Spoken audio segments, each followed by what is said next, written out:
Hey everybody, in this tutorial, I'm going to show you how I made this shirred gathered dress. Let's get into this.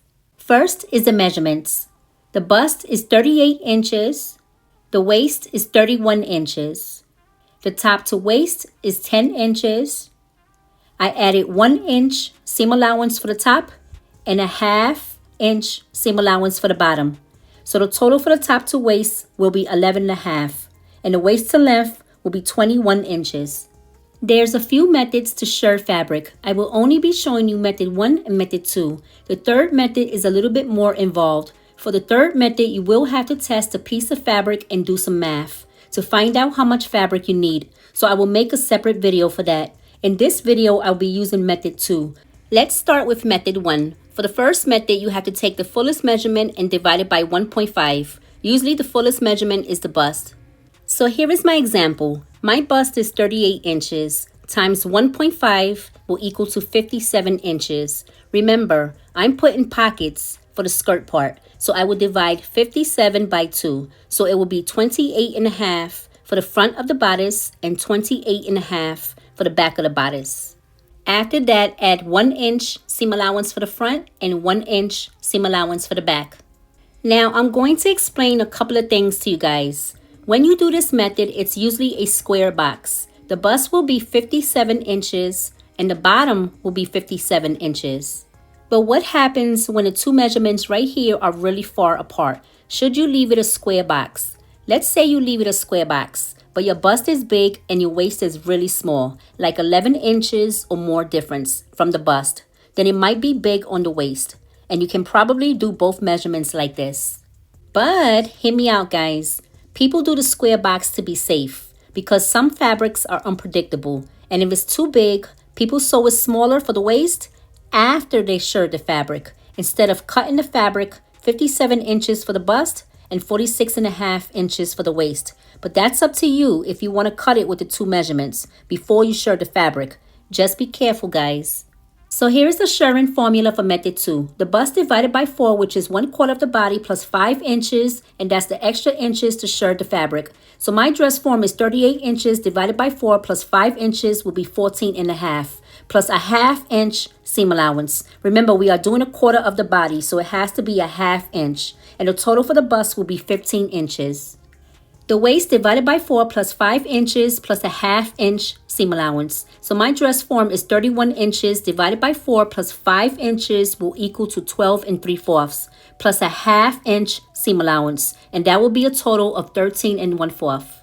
The full front waist will be 12 3/4 times 2. Remember, the 12 3/4 is 1/4 of the body. So 12 3/4 times 2 will be 25.5, and that's the full front.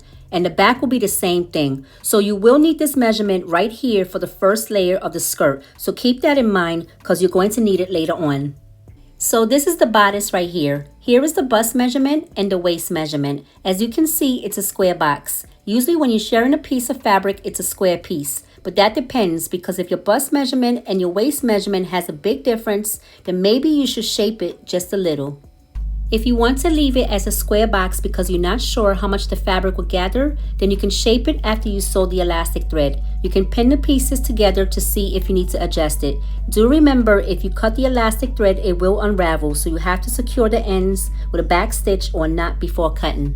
Here is my example. My bust measurement is 14.5 plus a ½ inch seam allowance, and that equals 15 inches. My waist measurement is 12 3/4 plus a ½ inch seam allowance, and the total is 13 1/4. So 1/4 of my bust is 15 inches and the waist is 13 1/4. As you can see, there's a small difference. So you can leave it as a square box or you can shape it. But be careful because fabrics are very unpredictable. You might shape it and it will be too small when you finish gathering it. Or you might leave it as a square box and it's still big. It all depends on the fabrics. Fabrics are very unpredictable, guys. This is one piece unfold. The bottom is shaped. The full front waist measurement is 25.5 inches. So from here to here is the ½ inch seam allowance. From here to here is 25.5. And from here to here is the ½ inch seam allowance. This is the top of the bodice. I'm going to fold it a ½ inch and then I'm going to fold it over again. After that, I'm going to sew it 3/8 on the front. To mark the lines, you should use a fabric marking pen or a chalk marker. You can also use the edge of the presser foot on your machine. I will be using a pencil for educational purposes only. Do not use a pencil, guys.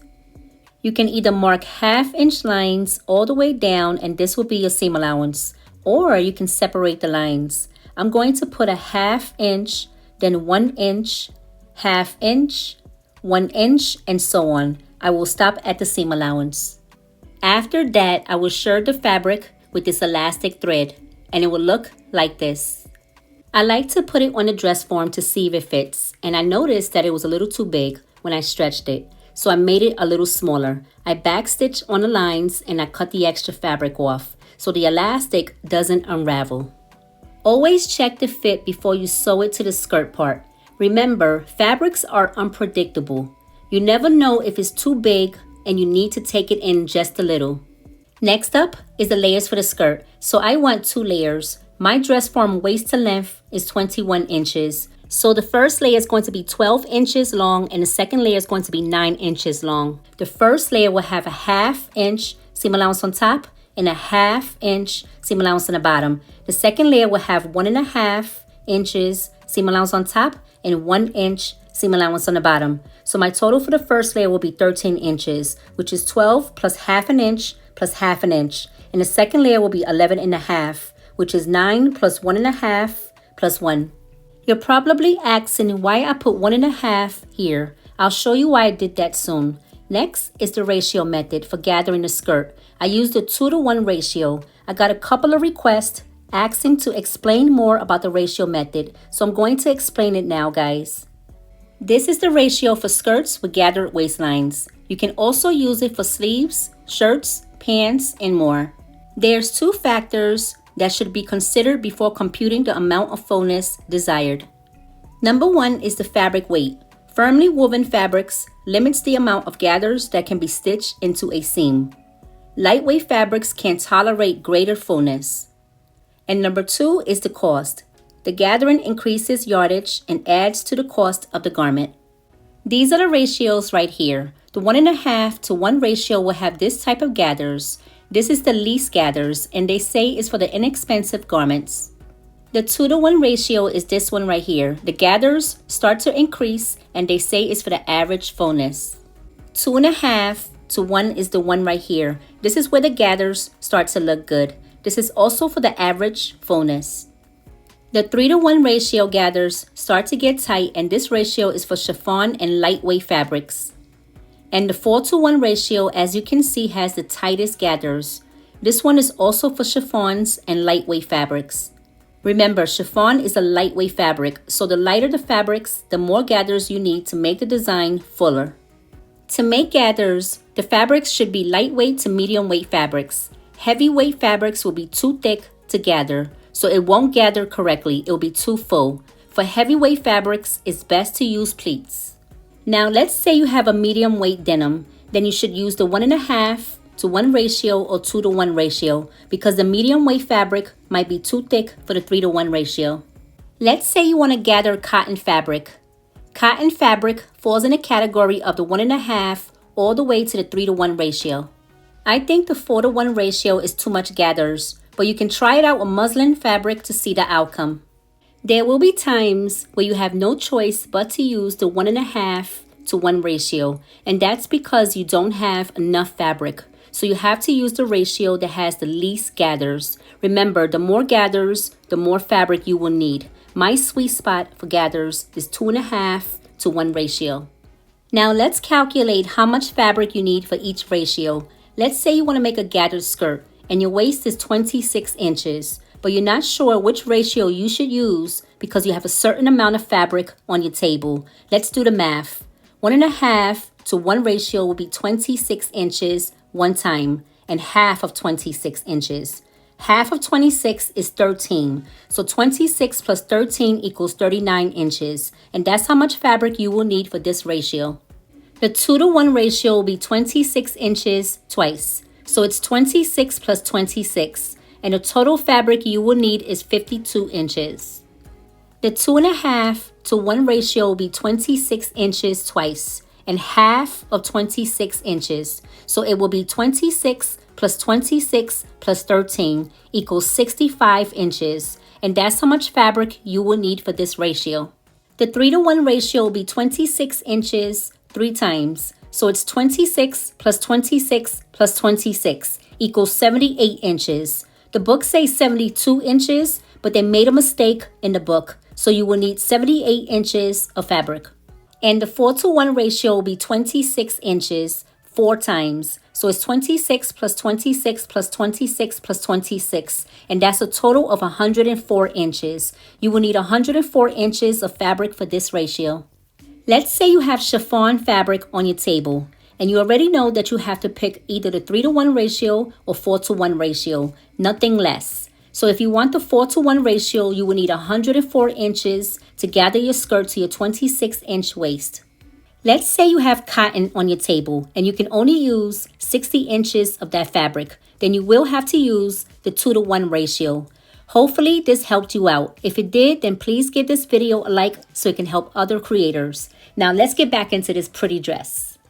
This is the formula for gathering a skirt with pockets. If you don't want pockets, the formula will be slightly different. The first layer will be 12 3/4 times 2, which is the full front.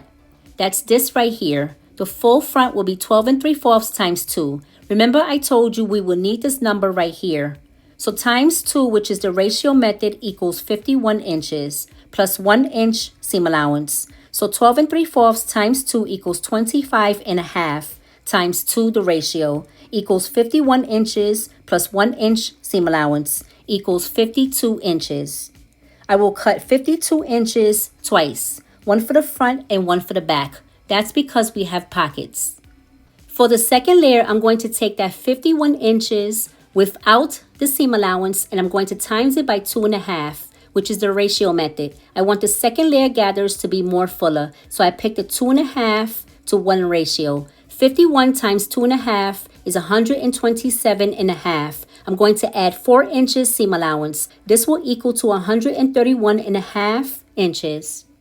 The reason why I put 4 inches for seam allowance is because I don't have a long continuous piece of fabric.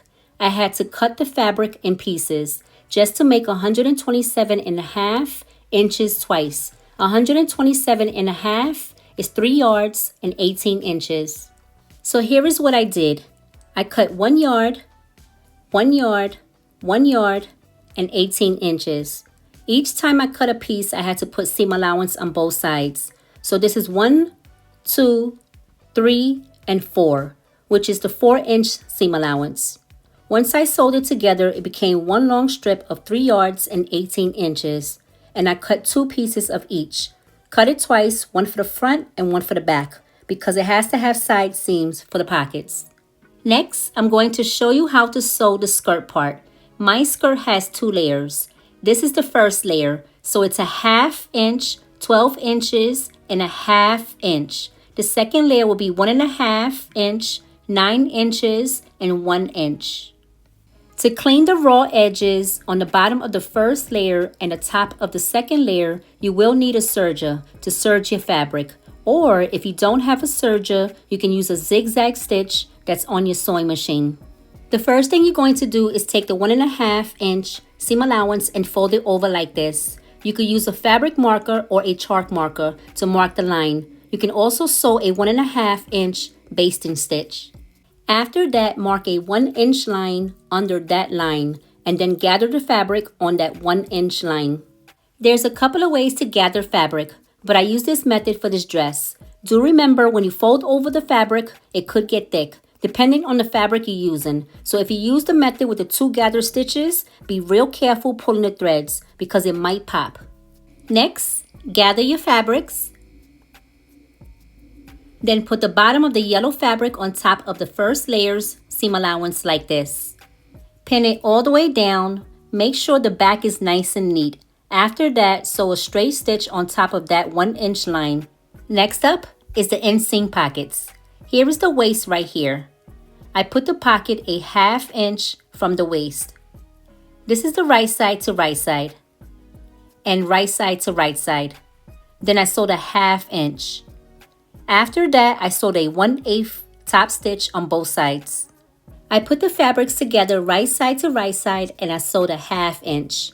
I stop right here where the seam allowance is and I continue sewing all the way around like this.